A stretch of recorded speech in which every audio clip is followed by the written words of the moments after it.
Hello, my name is Kritzer. Today I will be discussing social media and freedom, specifically with the social media site of Twitter. Here is a thread of tweets, which were posted by Amitav Ghosh. Ghosh is a prominent novelist. This thread of tweets is discussing Nepal, India, China, in relation to Britain colonialism and their borders.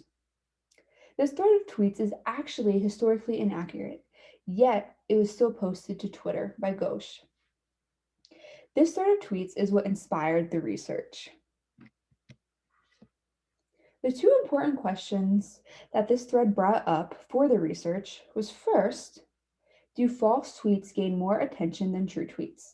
Second, how would this appropriately be measured? Before I get into my research, I'd also like to give a brief description of Twitter.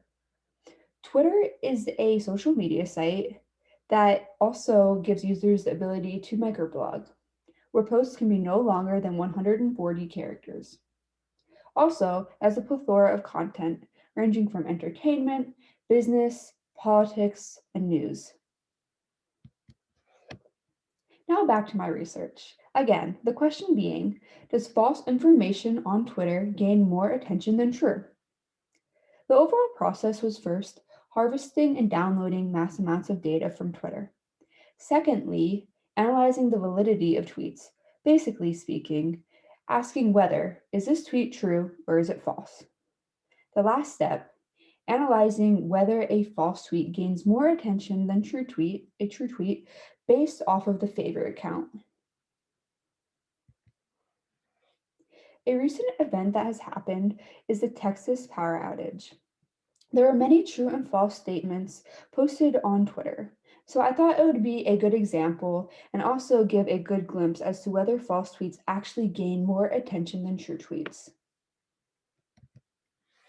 In summary, the Texas power outage happened between February 10th and 17th. How it happened was an ice storm hit Texas, freezing the power grid, leaving some Texas citizens without power. Many experts and politicians discussed this power outage, asking why did this happen or stating why it happened. Some politicians even blamed renewable energy for the power outage.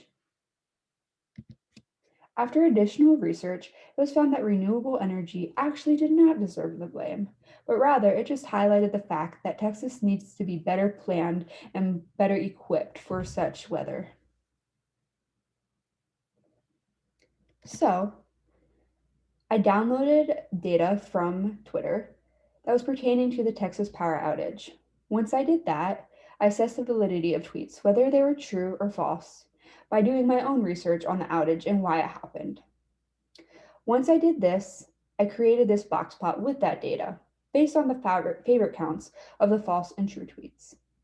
This box plot shows that the median value for the false favorite count, is greater than the true median, but the true mean is greater than the false mean due to the outliers. For better calculations and more specific numbers, the median for the false favorite count was 1,295, the true equal to 165, making the false median greater than the true. For the mean values, the false favorite count equaled 1,879, the true being equal to 2,184. Again, the true mean was greater than the false mean. This is due to the outlier. The largest outlier number that was within the datasheet and is also shown on the box plot equals 28,986, representing the favorite count of a tweet.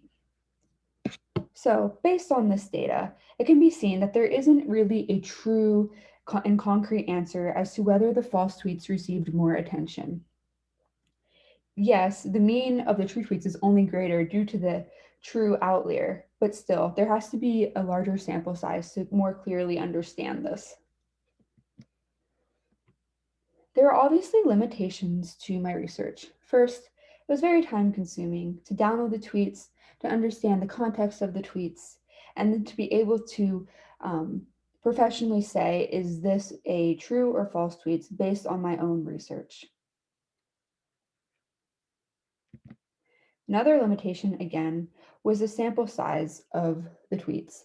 For future endeavors and for future research, the sample size definitely needs to be larger for the data to give a clearer answer as to whether the false tweets actually gained more attention than the true tweets.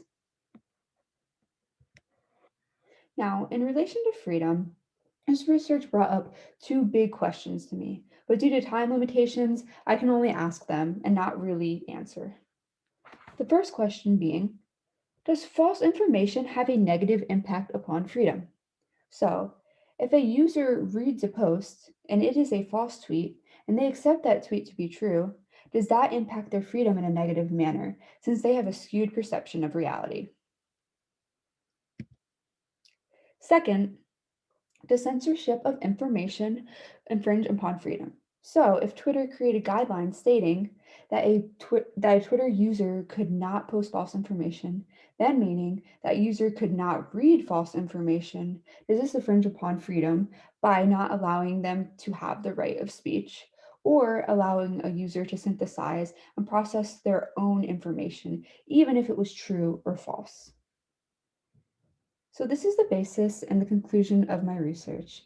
Thank you for watching and I hope you enjoyed. Have a great day.